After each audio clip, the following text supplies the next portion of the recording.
Photoelectric effect, Hertz observation. Okay, so photoelectric effect was discovered by Heinrich Hertz in 1887 during the generation of EM wave to prove Maxwell's prediction was right. Okay, so let us see the experimental setup what he did. तो यहाँ पे क्या है, यहाँ पे लिया गया एक लो AC वोल्टेज, ठीक है, यहाँ पे लिया गया एक लो AC वोल्टेज। ये क्या है, ये है एक स्टेप अप ट्रांसफार्मर। ये क्या है, एक step up transformer, step up transformer. तो स्टेप अप ट्रांसफार्मर क्या करेगा, लो AC वोल्टेज को बना देगा high AC voltage, high AC voltage. Okay, अच्छा, अब यहाँ पे AC वोल्टेज है, इसका मतलब इसका पोलैरिटी चेंज होगा, ठीक है। फॉर द टाइम बीइंग हम लोग मान लेते हैं कि यहाँ पे प्लस है और इस तरफ माइनस। यहाँ पे प्लस है मतलब ये जो प्लेट है, मेटेलिक प्लेट, इसमें भी प्लस चार्ज एक्यूमुलेट होगा और यहाँ पे भी माइनस चार्ज एक्यूमुलेट होगा, ठीक है।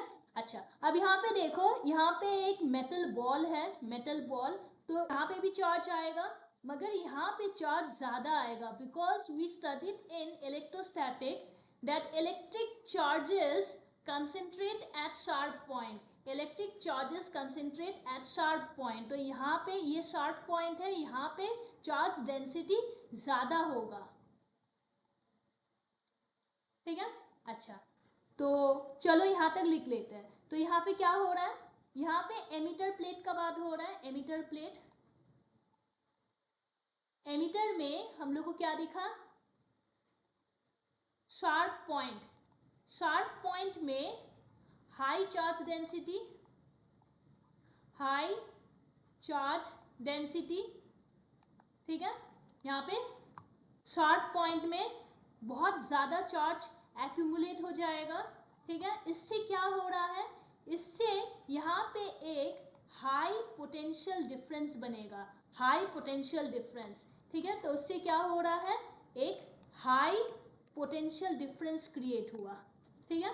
ओके, नाउ अब हाई पोटेंशियल डिफरेंस से हाई इलेक्ट्रिक फील्ड भी बनेगा, हाई इलेक्ट्रिक फील्ड, और वो क्या करेगा, ये दो मेटल बॉल के बीच में जो एयर है, यहाँ पे जो एयर है, ये एयर को पोलराइज करेगा, एयर को पोलराइज कर देगा, ठीक है। तो यहाँ पे high electric field, polarised air, ठीक है, पोलराइज्ड एयर। तो जैसे ही एयर पोलराइज्ड हो जाएगा, यहाँ का एयर पोलराइज जैसे ही हो जाएगा, अब यहाँ से करंट फ्लो होगा, ठीक है, करंट फ्लो होगा। तो ये कौन सा करंट है, ये AC करंट है, AC current are oscillating current. तो जैसे ही एयर पोलराइज्ड हो जाएगा, हाई ऑसिलेटरी करंट फ्लोस, ठीक है, यहाँ से हाई ऑसिलेटरी करंट फ्लो होगा और हमें एक स्पार्क दिखेगा, एक वहाँ पे एक स्पार्क दिखेगा, ठीक है। हाई ऑसिलेटरी करंट फ्लो होगा for short time, for short time, ठीक है। तो हमें यहाँ पे एमिटर प्लेट में क्या दिखेगा, एमिटर प्लेट में हमें एक स्पार्क दिखेगा, स्पार्क, ठीक है, एक स्पार्क दिखा। जैसे ड्यूरिंग लाइटनिंग हम लोग को दिखता है ना, कि जब भी एक क्लाउड से दूसरे क्लाउड तक जब चार्ज डिस्चार्ज अपने आप को डिस्चार्ज करने मांगती है, ठीक है, जब भी एक क्लाउड का चार्ज दूसरे क्लाउड में डिस्चार्ज होता है तो एक स्पार्क दिखता है। तो यहाँ पे भी एक मेटल बॉल से दूसरे मेटल बॉल तक चार्जेस यहाँ पे डिस्चार्ज होने मांगेगी, एक करंट फ्लो होगा और हम लोग को ऐसा स्पार्क दिखेगा, ठीक है। अच्छा, जैसे ही यहाँ पे स्पार्क हुआ, यहाँ पे फ्लक्स चेंज होगा, इलेक्ट्रिक फ्लक्स चेंज होगा, क्योंकि बहुत शॉर्ट टाइम के लिए ये करंट फ्लो हुआ है, ठीक है। और ये करंट कैसा करंट है, ये करंट ऑल्टरनेटिंग करंट है, ऑसिलेटरी करंट है, करंट चेंजिंग है, ठीक है। तो यहाँ पे एक इलेक्ट्रिक फ्लक्स चेंज होगा, तो इससे उसके बाद क्या हो रहा है, यहाँ पे एक इलेक्ट्रिक फ्लक्स चेंज हो रहा है। एंड यू नो, जब भी कोई एक इलेक्ट्रिक फ्लक्स चेंज होता है तो एक मैग्नेटिक फील्ड क्रिएट होता है, क्योंकि ये ऑसिलेटरी करंट है, इसीलिए अ changing magnetic field will be created around emitter, ठीक है। तो एक changing magnetic field will be created around emitter, यहाँ पे एक चेंजिंग मैग्नेटिक फील्ड बनेगा। समझ में आया? अच्छा, उसके बाद देखो, अब ये चेंजिंग मैग्नेटिक फील्ड, ये जो डिटेक्टर रिंग है इसके अंदर से जा रहा है, ठीक है। और ये कैसा मैग्नेटिक फील्ड है? एक चेंजिंग मैग्नेटिक फील्ड है। तो इस रिंग के साथ जो फ्लक्स है, मैग्नेटिक फ्लक्स वो फिर चेंज हो जाएगा, वो फिर चेंज होगा। तो यहाँ पे हम लोग लिख सकते हैं that magnetic flux linked with detector ring changes, linked with detector ring changes, ठीक है। इस रिंग के साथ जो मैग्नेटिक फ्लक्स है, इस रिंग के साथ, डिटेक्टर रिंग के साथ जो मैग्नेटिक फ्लक्स है वो चेंज होगा। क्यों चेंज होगा? क्योंकि यहाँ पे जो मैग्नेटिक फील्ड है वो खुद चेंजिंग मैग्नेटिक फील्ड है, टाइम के साथ साथ वो चेंज हो रहा है। तो magnetic flux linked with the detector ring will also be changing. Magnetic flux change होने से क्या होगा?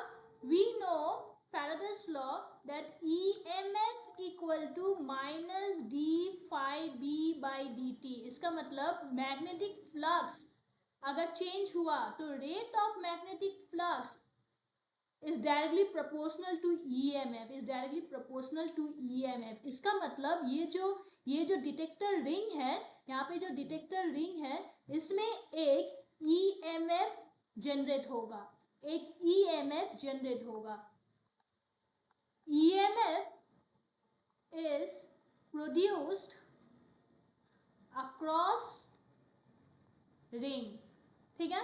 तो डिटेक्टर रिंग में एक EMF आएगा और EMF मीन्स एक पोटेंशियल डिफरेंस, फिर से ये एयर को पोलराइज्ड करेगी और एक हाई करंट यहाँ से फ्लो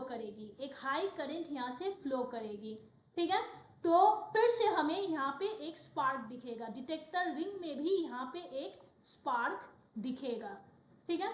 तो यहाँ पे क्या होगा? High induced current in ring, high induce current आएगा रिंग में, ठीक है।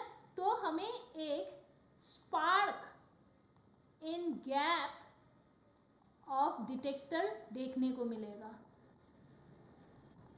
ठीक है।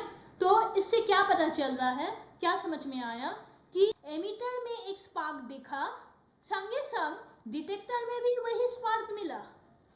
इसका मतलब एनर्जी एमिटर से डिटेक्टर ट्रेवल की without any wire, and that is because of EM wave, okay. So let me right this, energy from emitter traveled to detector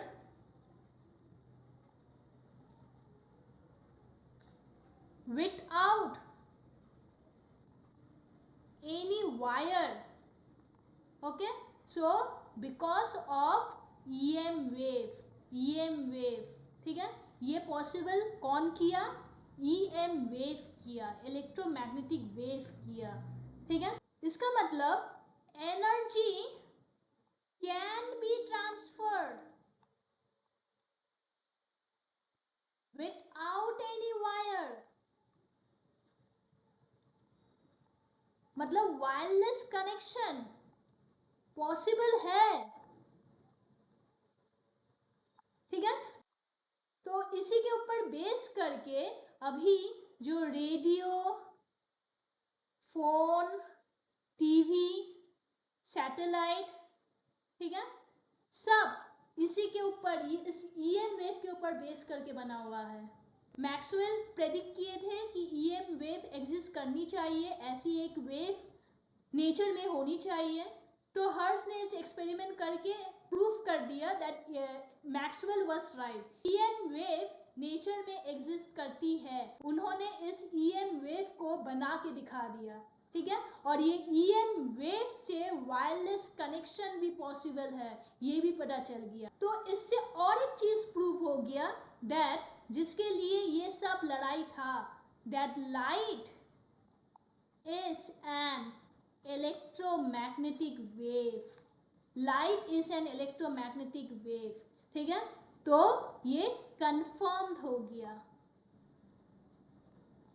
ये कंफर्म्ड हो गया, ठीक है।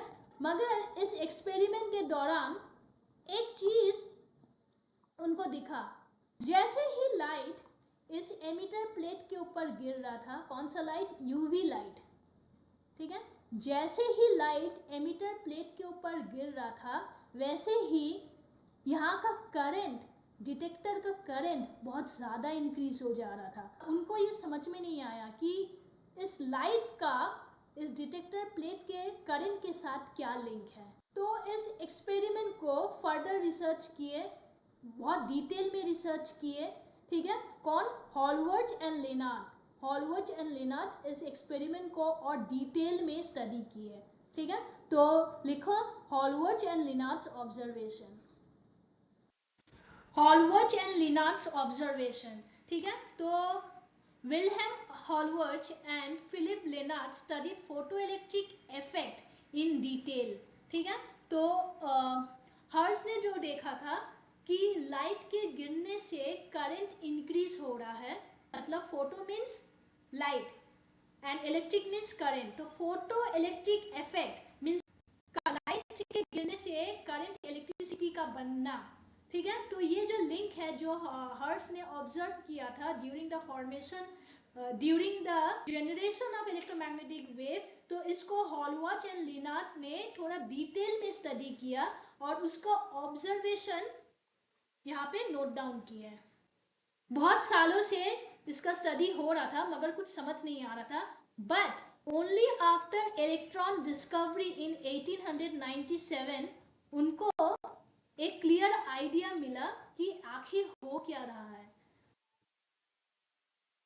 सो फर्स्ट पॉइंट वो नोट डाउन किए, incident light falling on a metal surface that is emitter plate causes electron emission, ठीक है। तो आफ्टर इलेक्ट्रॉन डिस्कवरी ये क्लियर था कि अगर करंट इंक्रीज हो रहा है तो जरूर ज्यादा से ज्यादा इलेक्ट्रॉन निकला होगा, क्योंकि electron is responsible for current, electron के फ्लो होने से ही करंट बनता है। तो यहाँ पे ज्यादा से ज्यादा करंट बन रहा है, सर्किट पे करंट इंक्रीज हो रहा है, इसका मतलब जरूर लाइट के गिरने से यहाँ से इलेक्ट्रॉन निकला होगा, यहाँ से इलेक्ट्रॉन निकला होगा, ठीक है।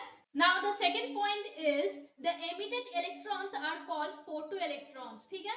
तो लाइट के गिरने से ये इलेक्ट्रॉन निकला, लाइट के गिरने से इलेक्ट्रॉन निकला, इसीलिए ये इलेक्ट्रॉन का नाम दिया गया photo electrons. Photo means light, light के वजह से इलेक्ट्रॉन निकला।